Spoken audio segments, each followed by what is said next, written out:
This is World Awakenings, the fast track to enlightenment with your host, Carl Gruber. World Awakenings is a podcast dedicated to opening your mind, your heart, and your eyes to the fact that the world's population is now, more than ever, awakening to all things spiritual, metaphysical, and enlightening, and just how they play an all-important role in our daily life. So join Carl on this enlightening experience as he interviews metaphysical and spiritual experts to discuss, debate, and delve deeply into the hows and whys of this worldwide awakening. It's happening. It's in the air. The time is now. We're all waking up. We're waking up. We're all waking up. It's all shifting. New vibrations. It's you. It's you. It's me. It's all of us. Together. A new time. A new day. A new energy. A new energy. A new reality. Awaken with us. Awaken with us. Awaken with us. NewRealityTV.com. The Love Tuner is a revolutionary breathing and meditation device that combines a simple yet profound breathing exercise with the 528 Hz frequency, bringing you into a state of instant relaxation. The Love Tuner is a stylish necklace that comes beautifully packaged in an elegant premium gift box. Pull the Love Tuner out of the cap and place the rounded side with the engraved Love Tuner logo between your lips. Blow into the Love Tuner gently, like on a flute, to create a smooth, long note with a constant volume. You can make the note last as long as you like. After exhaling, inhale through your nose, allowing air to flow into the center of your body. Just leave the Love Tuner between your lips as you inhale, and then exhale again with the next note. Repeat as long as it feels good. We recommend at least 6 breathing cycles. After tuning, enjoy the silence and your fully tuned state of being. Caution: love tuning may cause miracles.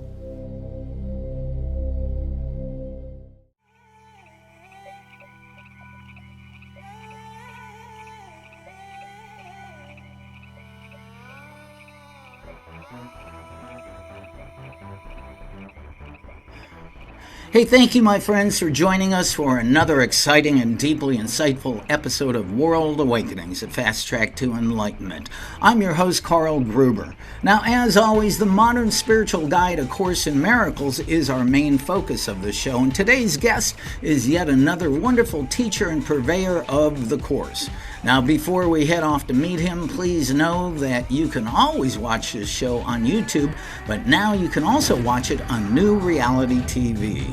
Make sure to check that out. And also, please remember to subscribe to this show so that you never miss a single awesome episode. All right, off we go into episode number 230. Our guest is Adam Rizvi, who is a critical care physician and neuro-intensivist whose frontline work in America's ICUs and decades of contemplative study converge in his new book, Love Does Not Know Death, which is a luminous guide to meeting mortality without fear. Drawing on hundreds of bedside encounters and a clear, accessible integration of non-dual principles from A Course in Miracles, he translates hard-won insight into practical tools. And if you read his book, you'll definitely find that out. And especially the discipline of true forgiveness that helps patients, families, and clinicians face loss with courage, clarity, and compassion. Adam is based in California. He leads hospital teams, teaches workshops on awakening and end-of-life care, and co-hosts the spirituality podcast, Letters to the Sky, inviting readers to be grounded, loving community devoted to transforming grief into peace and remembering love's enduring presence. All of that stuff. I love that, Adam. That is so awesome. Welcome to World Awakenings. Thank you, Carl. It's such a joy to be here. Wow, it is awesome. I think you're the very first medical physician I've had on here, but I really, let's just dive into this. I mean, your perspective and on what you do. You're a critical care doctor who is present with many patients who are facing the last moments in a human body. Does that cause any anxiety or fear in you, or do you feel honored to be able to be present for your patient and help guide them to a peaceful, loving end? Yeah, it's interesting. Well, the thing is, I don't know most of the times if it's going to be an end of the body or a close call, as you will, where we brush death and then pull through. And when a patient comes in through the door and they're in our ICU, we just don't know what kind of day it's going to be. I've seen the healthiest people come in and, in their 30s, 20s and not make it. And then I've seen 90-year-olds come in riddled with disease and multi-organ failure and pull through. So you never know. Yeah, wow, what an interesting business you're in. And now here's the other thing. You're a student and a practitioner of the non-dualistic spiritual teachings of A Course in Miracles, but you grew up in a pretty unique household, right? Your dad was Muslim and your mom was a Catholic. How did this shape your outlook on spirituality and religion? I'm so glad you brought that up. That's actually, I think, led to me finding A Course in Miracles in a sense. When you have two opposing, well, I shouldn't say opposing, two belief systems simultaneously, it creates a sort of cognitive dissonance. At least it did for me when I was younger. In general, Judeo-Christian traditions are more or less the same. There's the same bearded white man up in the clouds who's sort of wagging a finger at you when you don't do the right thing. But I sort of grew disillusioned with that and wanted a deeper path to spiritual growth. And I dived into the Eastern non-dual traditions, Advaita Vedanta in particular, and Dzogchen teachings in the Tibetan Buddhist literature, and went down that path for quite some time, only to find myself in a bookstore, as many have found themselves, holding a big, heavy blue book in my hand. And the title just drew me. And I started to read A Course in Miracles. It wasn't until Gary Renard's Disappearance of the Universe that I truly got what A Course in Miracles was teaching. And I think many have had that experience. But for me, it took the vast array of non-dual traditions and it simplified it into a very crystal clear spiritual psychology with a built-in mind training system, which we can talk about, but I can't overemphasize the importance of a clear thought system when you walk a dedicated spiritual path. And for me, A Course in Miracles was able to capture everything I had read up until that point in other non-dual traditions and put it in really clear language. Well, I'm really glad you brought up Gary Renard's very first book, The Disappearance of the Universe. So years ago, I went to my very first workshop with Gary when he was in Cincinnati, and afterwards I went to have him sign his book. And he and I were talking, and I said, what was it like when you first read A Course in Miracles? And he said, what the hell is this? What is this about, And Yeah. and here's now one of the greatest teachers in the world. So anybody who does pick up A Course in Miracles, which is much of it's written in iambic pentameter, which is not necessarily the easiest read. If you pick up a copy of Gary's book, I think you can see it in the background here, A Disappearance of the Universe, it's a good primer to help you understand the Blue Book a little bit more. It is absolutely. And I found myself, after reading Disappearance, wholeheartedly doing the workbook in the course. And Gary's book has some very clear examples of how to apply the teachings. And so having that in my toolbox, so to speak, I was able to go deeply into the workbook. And it was actually, I was almost halfway through the workbook, actually lesson 132, when my father passed away, which I talk about in the book. Mm-hmm. But that was my first real tangible experience of applying these teachings into a real world situation confronting death. That became clear to me. Oh, this is powerful and this is useful. Yeah. So, and your new book, Love Does Not Know Death, outlines your unique perspective on death and dying as a young man, and now, especially when you're a young man because of the household you were in. Is this why you decided to become a critical care doctor? All those experiences when you were young like that? Yeah. To be honest, I credit being a doctor to my dad. If I had my way, I probably would have been a college professor in either philosophy or comparative religion, which I told him I wanted to do. He said, absolutely not, or something to the effect of over my dead body. But A true dad. He was a true dad, first generation immigrant from Pakistan, and he wanted me to be successful, which of course success can be defined in many ways. But he really pushed me to be a doctor. I rebelled a little bit. I spent a year as a barista in a coffee shop. I just wanted to find myself, and I did, and I realized I wanted to be a doctor. And so I'm grateful because being in the heart of medicine and diving deep into that world has helped me bridge hard science and a materialistic worldview, which I would say is the predominant scientific worldview, with a non-dual perspective and a spiritual perspective. Most of my career has been in my inner world, the merging of the two. Just to step back for a moment again with your mom and dad, how the heck did a Pakistani Muslim meet a Catholic girl and get married to them? That's a great story. I love to share. My dad would love to share this story too. He moved from Pakistan to England in the hopes of finding a better job so he can pay for his family back in Pakistan. And I think he ended up in Birmingham and was at a crosswalk going to his job. I think he was in a light bulb factory, something like that. And my mother was actually training to be a nun. Go figure. Wow. She was deep in that world, and she was handing out pamphlets inviting people to a gathering, a spiritual gathering. And my dad said he thought she was cute. So he went, and they ended up becoming friends. And needless to say, she decided not to be a nun, and the rest is history. They met on a street corner in Birmingham, England. Wow, that is awesome. I love it. I just was really curious about that.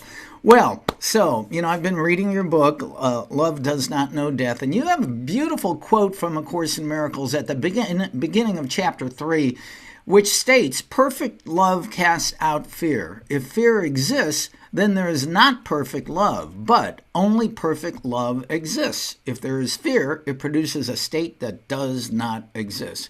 There's also another line early in the Course that says, nothing real can be threatened, nothing unreal exists. Herein lies a peace of God. So with this in mind, can you discuss fear and the role it plays in our lives and in dying? Yeah. Thanks so much. This is critical, and I think it really speaks to the very beginning of the spiritual path.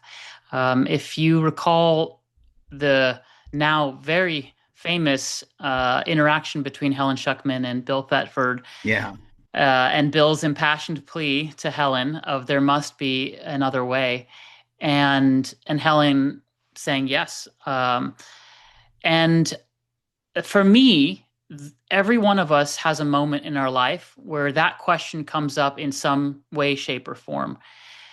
And sometimes it takes a death for that question to come up.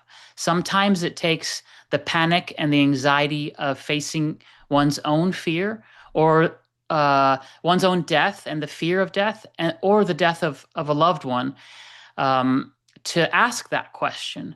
And so fear isn't necessarily a bad thing. Fear can be the spark. Fear can be the moment in your life where you realize, okay, things are not going the way I want. There's got to be another way. And I would say that's sort of a theme throughout how I work with my patients and their families. I gently guide them to embrace the terror and the fear, because it will open up a doorway for them to dive into now what? What do we do with this fear? The question of there's got to be another way. And that creates an opening and a receptivity for a different way of living life, one where you're not walking on eggshells. You're not waiting for the next shoe to drop. You're not waiting for something terrible to happen. What's the famous quote from Winston Churchill? Life is one damn thing after another. Something to that effect. Yep. And so instead of waiting for that next terrible thing after another to happen, you realize, okay, I can actually change how I'm perceiving the world. And the scary things that are happening, like this disease that I'm dealing with, or the possibility of my loved one dying, can be the beginning of the spiritual path. So challenge versus opportunity. Yeah, I'm going to take this opportunity to ask this. I've read, and you just said it, and I've read many, many times too, that in order to overcome your fear, you have to face it straight on, objectively, in order to overcome it. I'm not sure I've ever really quite understand that. I've tried it, and it seems to work, but I mean, don't you think facing your fear straight on is going to make you even more fearful? There's this interesting dynamic that I think Ken Wapnick has spoken to, which is the importance of looking. And in many ways, the ego and the thought system it creates, this thought system of fear, exists because we're unwilling to look. The guilt and the fear that's deep down in the recesses of our psyche, if we aren't willing to look, then the natural thing that happens is it gets projected outward. And to prevent that process from happening, we have to be willing to look within. And so I perhaps the way of saying face your fear courageously, I think that's great. It has a sort of a warrior energy to it. But sometimes it doesn't need to be as forceful as that. It can be a simple turning within and having a gentle courage of looking, just looking at that fear that's inside, the fear of, oh my God, what's going to happen after mom dies? Yeah. What am I going to do? What's going to happen after my wife dies or my husband dies? Who am I going to be? That's terrifying. But if we just take a breath and look inside, that's all that's required. That's the courage to look. And when we look, we realize it's not the end. And there is an opening there. It's so interesting. Just as I asked that question, an answer was placed in my head from source. Well, Carl, if you can look straight ahead at your fear objectively, it raises you above the battleground, and you can look down without fear at it. Yeah, because the Course always talks about being above the battleground, where you can be objective about it. That's right. Yeah. It's really, that's a good point, actually. What you can be aware of, you realize you are not. And that's just that's basic psychology.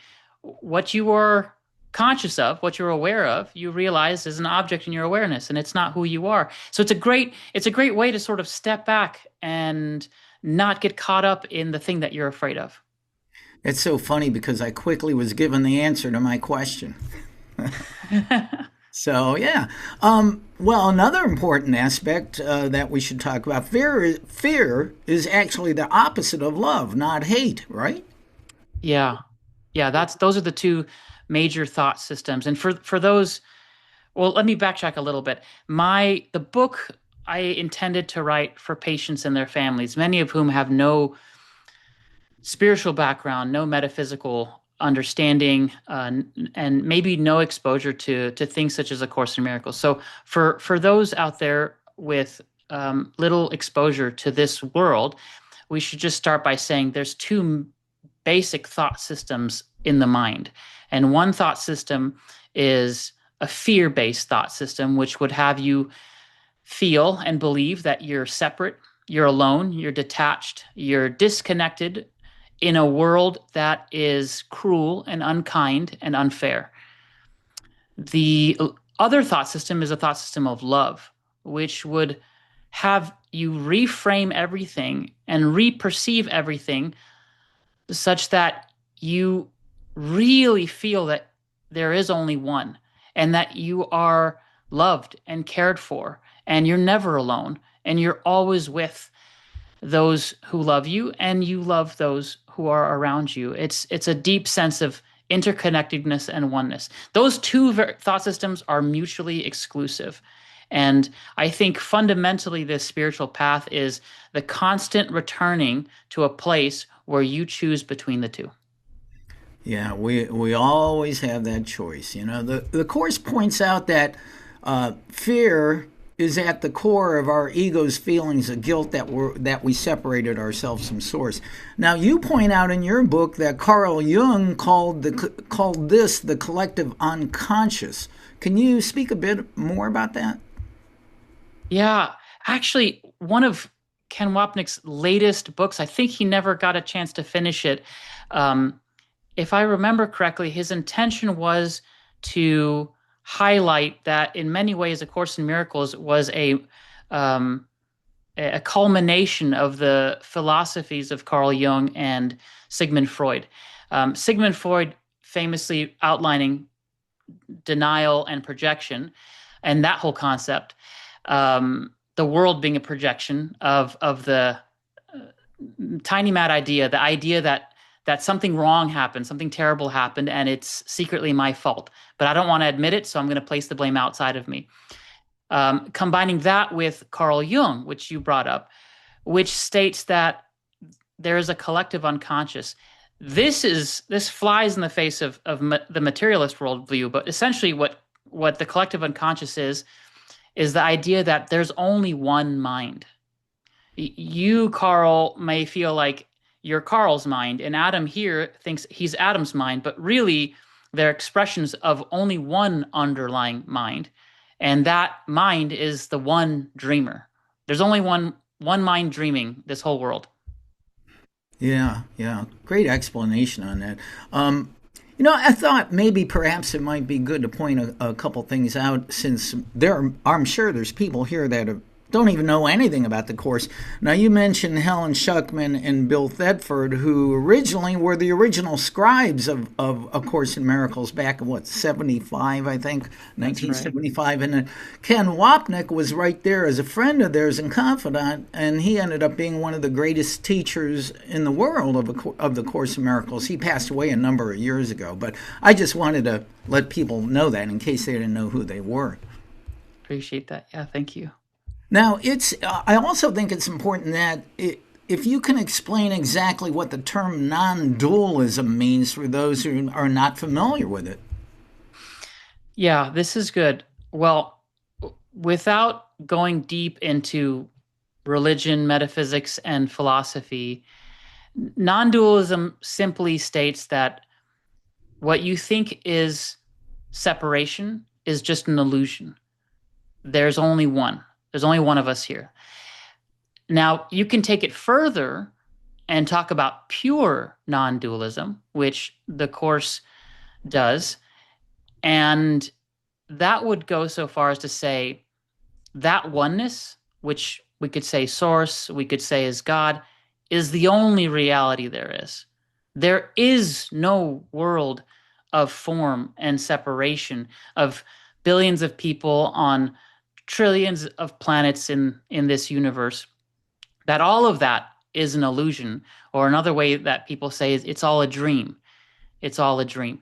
And that's extremely radical. And I would say most people have not heard of pure non-dualism, or if they have, it's uncomfortable. At least it is initially. But I think if you really dive into it, you realize it answers a lot of questions. Like why would a loving God create such a painful world, a world of such apparent evil? To me, non-dualism answers that question really clearly, and the answer is, well, God didn't. You did. The mind that believes itself to be separate is projecting a world that appears to be out there. And it's really interesting, and you know this well. Quantum physicists have started speaking in non-dualistic terms in their scientific empirical research, and they say that, exactly that, in so many terms, that there is only one. It's all a giant hologram of energy, and so really the scientists are saying what the spiritual enlightened masters have been saying for millennia. Yeah, it's starting to get there, and quantum physics, I think, is leading the way. Absolutely, it's such an interesting realm. Now, what is the biggest issue you encounter with patients who are on their deathbed and they know that it's almost their time to go?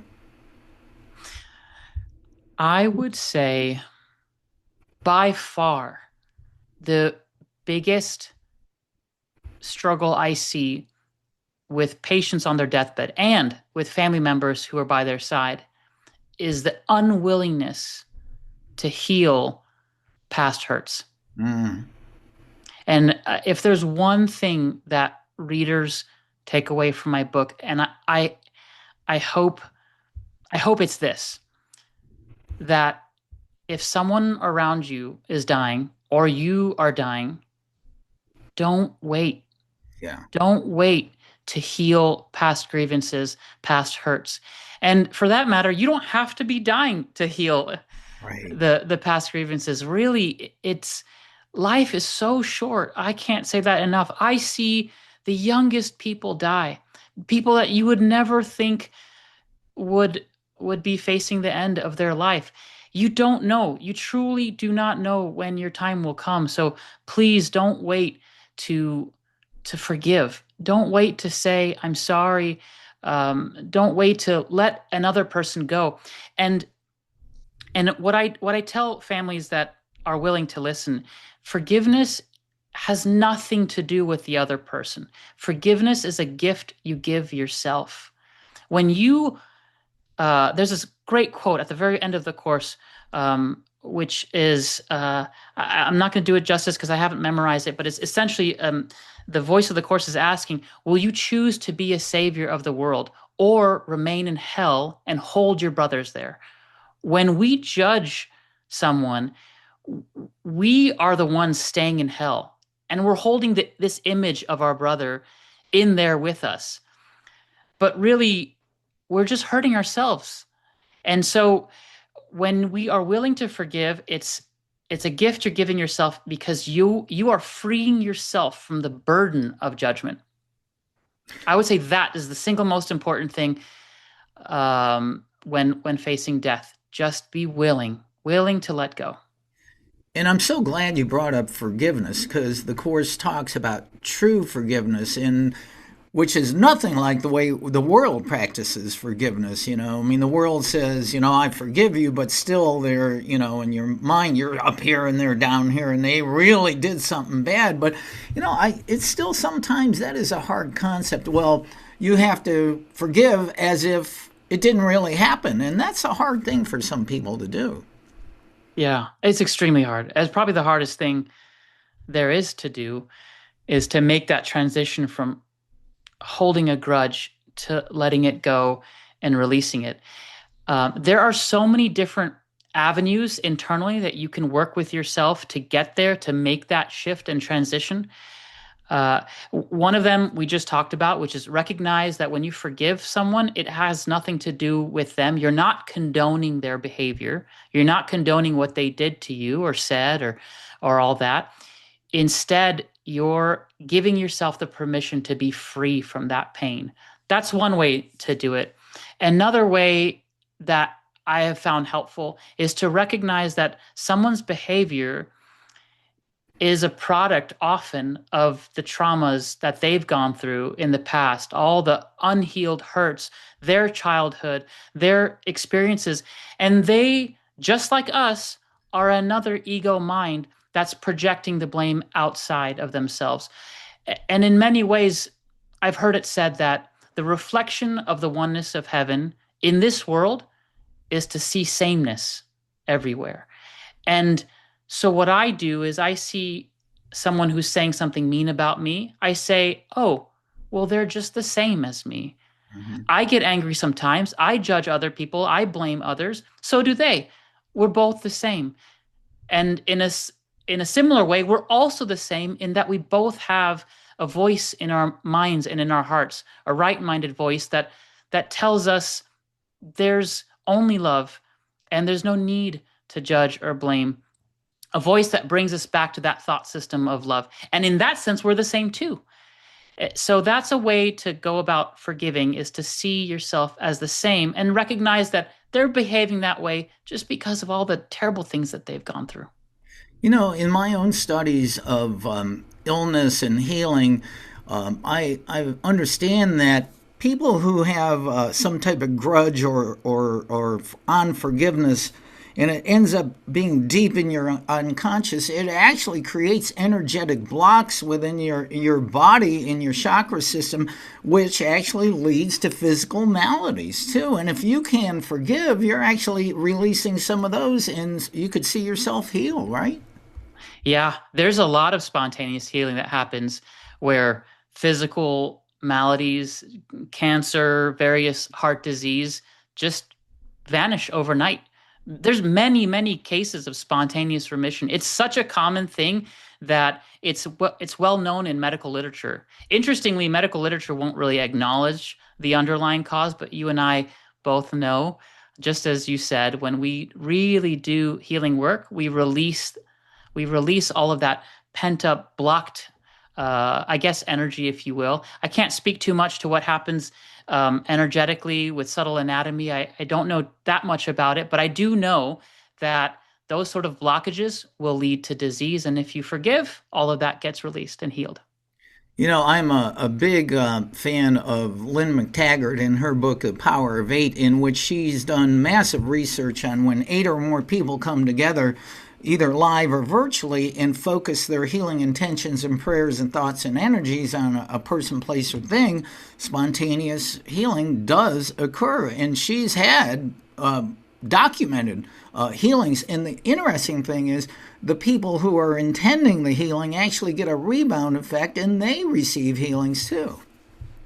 Yeah, it's true. And I will add to that by saying it's common to think that healing really just means that the body gets better. Mm-hmm. But I would argue true healing, or deep, deep healing, is healing of the mind.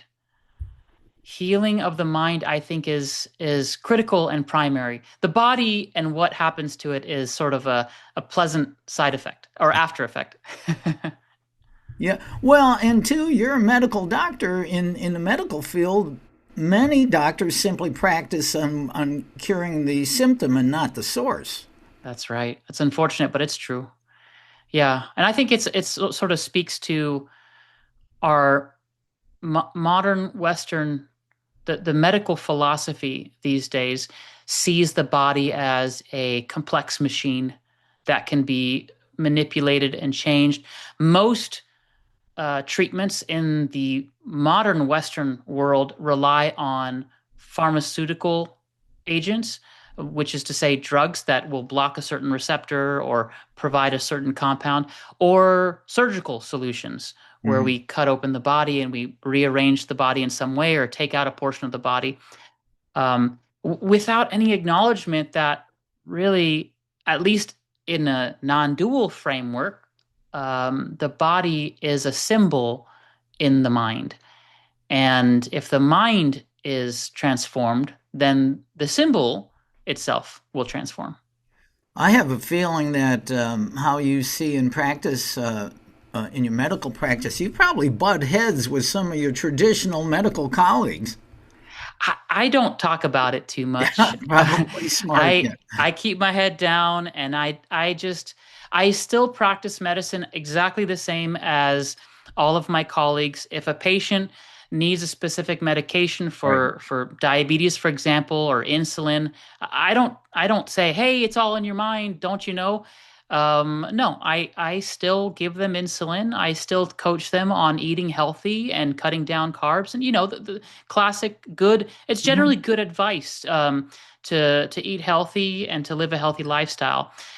If they're open to it, and some patients are, and you can get a sense when you're talking to someone, they'll usually drop a seed unconsciously or consciously that they're open to something more. And if I see that opening, then I'll sort of walk right through and we'll talk a little bit about the power of thoughts over your body, the power of emotions over your body. And if they are really open, then we'll start diving into some metaphysical and spiritual stuff. But in general, I just play the role of Adam, the doctor in the hospital, and I do my best to be loving with all my patients. Yeah, and of course, we are talking to Dr. Adam Rizvi, a critical care doctor who's written an amazing book. I'm still working my way through it. I haven't got through the whole thing, but it's Love Does Not Know Death, which is amazing. Now, in this book, you give many examples of your encounters and interactions with some of the dying patients, and I've really found this one interesting. Can you talk about this one patient named Claire that changed your life? Yeah, Claire's such a powerful story. And after I experienced her death and was present for her death, it changed how I related with death quite a bit. First, I should say, Claire she was a 20-something-year-old young woman, very, very young. She had a really, really severe spinal condition called kyphosis. Her spine was basically doubled over, and her head would be pointed to the ground because of her spine, and it was sort of stuck in that position. Because of that, her lungs were compressed and collapsed, and she was very prone to developing pneumonia because she couldn't take deep breaths. So she came in with a pneumonia, and she was one of those patients. She'd been in the hospital multiple times before, and I thought, okay, great, we're going to take care of her. We're going to start antibiotics and treat the pneumonia. But she had a way about her, a very, very loving, peaceful way about her. She would always smile. It was so amazing. Her oxygen levels were quite low, and I could see that she was struggling to breathe because of the pneumonia. But even while struggling to breathe, she just had this radiant smile. It just touched my heart, and I still remember it right now. Such a graceful woman. Unfortunately, several days in her ICU stay, her heart stopped, and I heard the code blue alarm overhead. And code blue basically means someone's heart has stopped. I didn't know it was her at first, but when I rushed to the room that they had called out, I realized it was Claire. And at that point, the train had left the station, all hands on deck. We had respiratory therapists working on getting a breathing tube down her throat. The nurses were pushing medications. And because of the way of her chest was angled downward, we had to do chest compressions sort of one-handed from the bottom up. It was very challenging to do. We got her heart back briefly. But then after another round, she flatlined again. And there's something that happens, especially with younger patients. When someone young comes to the ICU, as a physician, you really want them to pull through because there's so much more life to live. I think it's a natural feeling of try to keep the young ones alive. If a 98-year-old comes in with pneumonia and passes away, yes, we all grieve for a life that's lost, but it's almost like they've lived a full life and it doesn't carry as much heaviness. But losing someone in their 20s, there's a certain there was a fear that came in my heart. I was like, oh no, I don't want to lose her, and a subtle guilt that came up in that moment of, did I do something wrong as a physician? Like, did I miss something? Did I do the wrong antibiotics? Did I push the wrong medications? Like, what could I have done differently? And so my mind immediately went to self-blame and guilt. And I think that's actually quite common for a lot of physicians. And I could see her eyes in my mind's eye. I could see that smile in her face. And I just felt like she was saying, it's okay. I was meant to go. I'm meant to go right now. And that quieted me down a little bit. And I asked for a moment of silence when it was time, and I called it. I pronounced the time of death, and we were quiet there. And I thanked her, and I was grateful. I walked out of the room. I called her mother, which is a really tough thing to have to do, and told her mom that she had passed away. And her mom was so gracious with me and said, thank you for caring for her. And I think she had a sense that her daughter would die young. So she was very grateful. I got up and I started walking to my office. And at that point, I had a habit of writing down in a journal, which I lovingly call my death journal, all the lives and stories of people that I've been blessed to be at the bedside of, who've passed away. And I wanted to write down and really do Claire honor and write her life as I recalled it, and those last moments of her death, just to honor her and pray for her, which I do. As I was walking down the hallway to my office, out of the corner of my eye, I saw a little shimmer, and I sort of turn around, and I have never seen this before, and I have never seen it since, but I see this faint outline of a really tall, beautiful, regal woman, taller than me even, almost 7 foot, very, very tall, and translucent and transparent. And I looked at her face, and it was Claire. The same smile, the same loving eyes, and she didn't say anything, but the intuition I got in my mind was she was saying, thank you for seeing me as I am. Thank you for seeing me in my perfection and my wholeness. And I had been doing my forgiveness work and seeing past the bent, crippled body, but really seeing her as the light that she was. And here she was saying, thank you for seeing me. And so it was almost as if she was acknowledging that and sharing her gratitude. And that touched me very deeply. And within seconds, she vanished.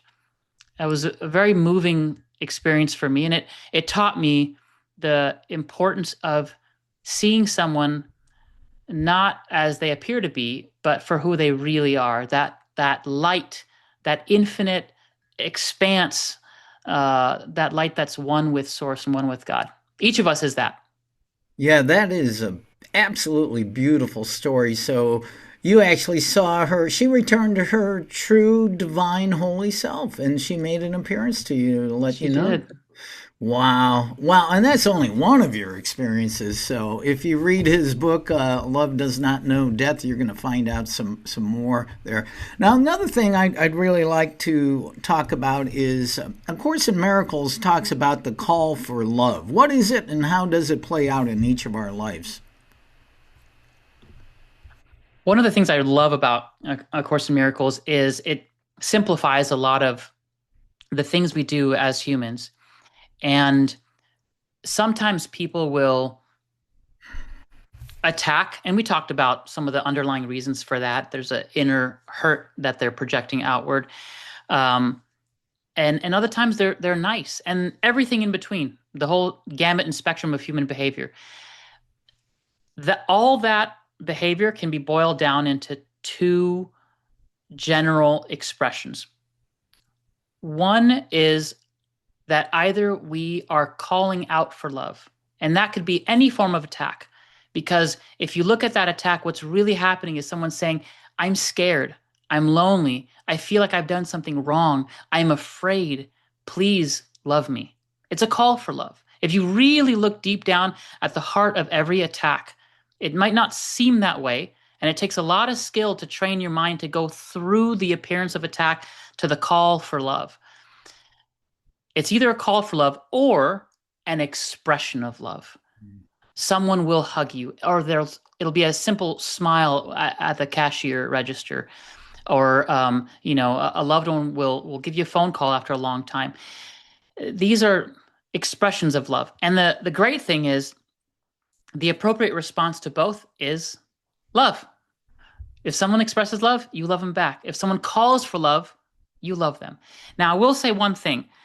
And this is really important. if someone's attacking you or they're doing something wrong, and I've experienced this a lot in the hospital, yes, it's a call for love. But sometimes returning love doesn't mean you hug them or you tell them that you love them. Sometimes it means you take action to prevent further harm. Sometimes that expression of love is you say, hey, I appreciate what you're saying, but the way you're doing it is not appropriate. Or this thing that you're doing, it can hurt people. It can harm people, and you should know that. Or it sometimes means you go and tell someone, if they're not listening, you tell someone about their behavior and you take action. But I should say all action should come from a place of recognizing that it's a call for love, recognizing that that attack is a call for love. And so your natural response comes from a place of love, as opposed to, I'm going to get him back. How dare they say that to me? And then you're just coming from a place of fear yourself.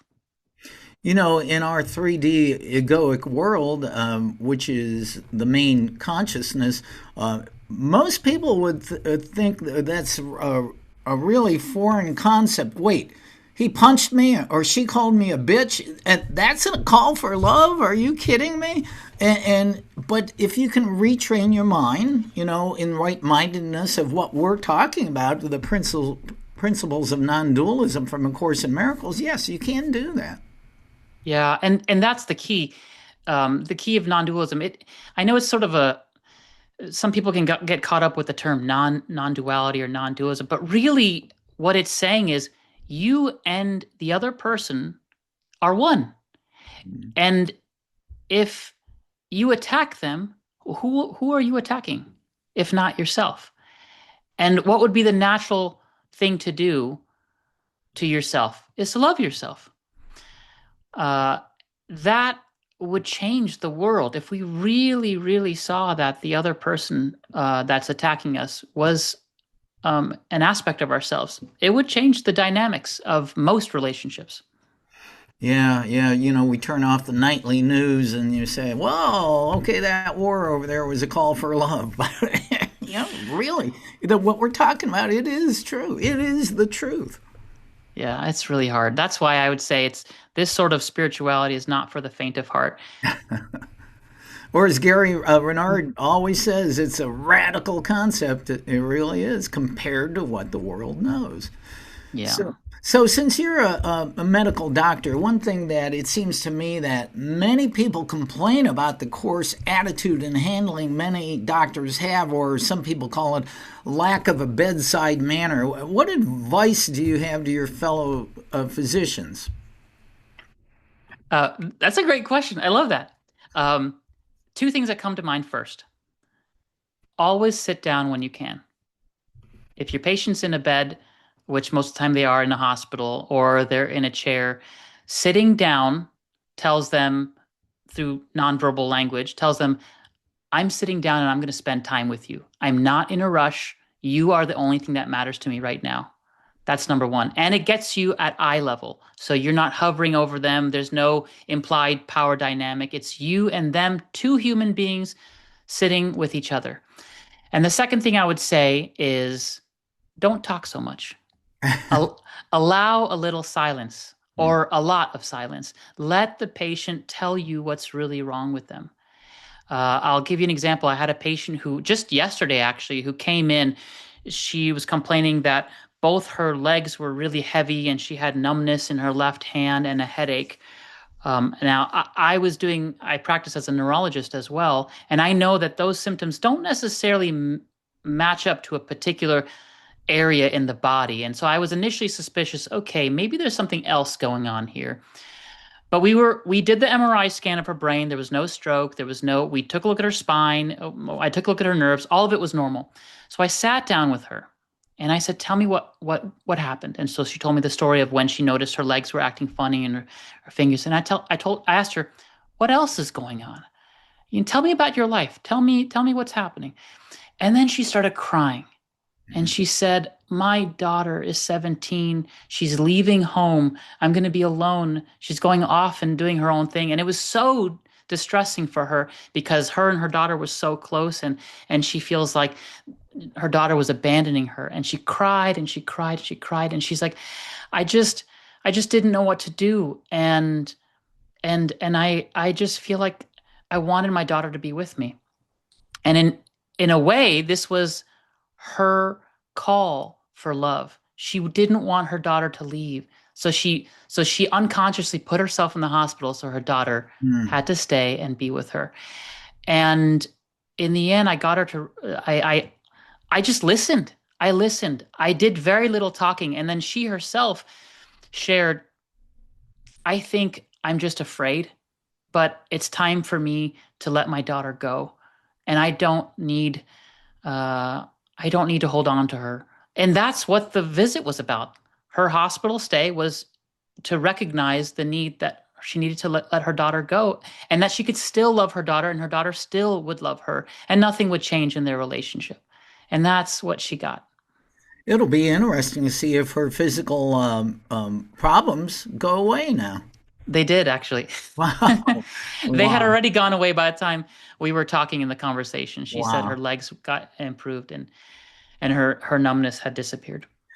Well, the author of the awesome book, Love Does Not Know Death, Dr. Adam Rizvi. So your book actually contains some practical steps on how to incorporate these principles of love and forgiveness, right? How should they use those? Well, most chapters, at the end of the chapter, I have some practical exercise that they can apply. I think one of my most favorite ones, which I'll credit to Gary Renard, who inspired me to think of this, is a simplified way of practicing the forgiveness, the non-dual forgiveness practice. And it's basically 3 steps. If you get upset, or something upsets you, any situation in your life, or someone is bothering you, and your mind is running off on a tangent on what they did wrong and why they should be punished, or how you need to show them and tell them off, first step is to stop.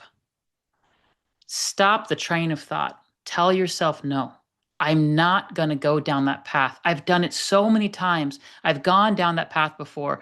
Like in King Lear, which Ken Wapnick often would quote, "That way madness lies."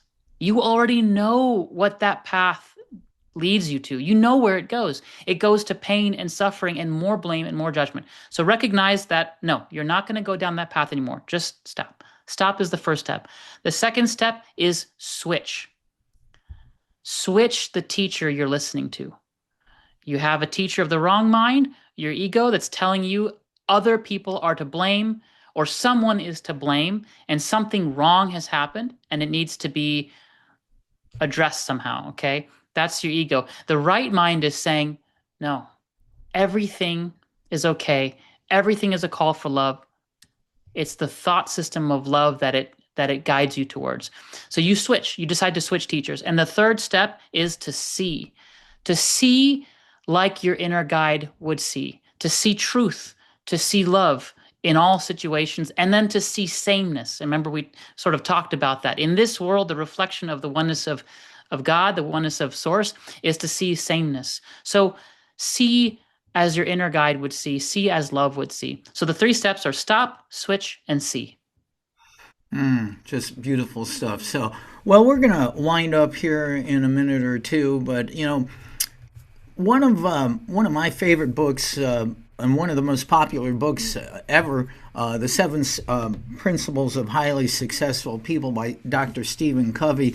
I always loved it. He said, begin with the end in mind. Begin with the end in mind. And what a beautiful way if people can take these lessons on dying and go to that next phase in their life without being afraid or in fear. That's right. Yeah. Begin with the end in mind. Don't wait for a dying process to occur. Don't wait for your death to appear on the horizon. Do it now. Don't wait. Do it now. Imagine, as one of the exercises that I offer, imagine that you're on your deathbed. Imagine that it is your time to die. Are there any regrets? Are there any grievances you're still holding? If so, do the forgiveness work and let them go. And remember, forgiveness is a gift you give yourself. Wow. And what you just said is a gift too. Adam, you have your own podcast called Letters to the Sky. Why that name? I don't recall. The podcast has been around for a while. My good friend and I, Stephen is a Buddhist in the Tibetan Buddhist tradition, and him and I quickly recognized we both share a spiritual path that applies non-dual principles. And so we committed to creating a podcast as an honoring to the divine, our way of offering gratitude to the divine. It's sort of like writing letters to the sky. Each podcast episode is a letter that we offer to the sky. That's sort of the meaning of the podcast. But if anyone's interested in seeing how non-dual principles show up in other traditions, that's what the podcast is about. We talk about our personal ways of applying non-dual principles, but we also showcase them in other traditions like Buddhism, Sufism, mystical Christianity, Islam, as well as Hinduism, many others. Wow, very important stuff. That is cool. So you have a website. It's just your name, right? AdamRizvi.com? That's under, I'm still working on that, but I would recommend people go to lovedoesnotknowdeath.com. Okay, and I'll put that in the show notes, yeah. That's perfect. And to sign up for the newsletter, I do essays and posts on Substack as well. My Substack is Adventures in Kindness. Okay, and of course, make sure to grab a copy of his awesome book, Love Does Not Know Death. That is, Gary Renard wrote the foreword for that book, too. He did. Thank you, Gary, if you're listening. I really appreciate you. All right. Thank you, Adam, for being on World Awakenings. This has been amazing. I love it. Thank you, sir. Thank you for having me, Carl.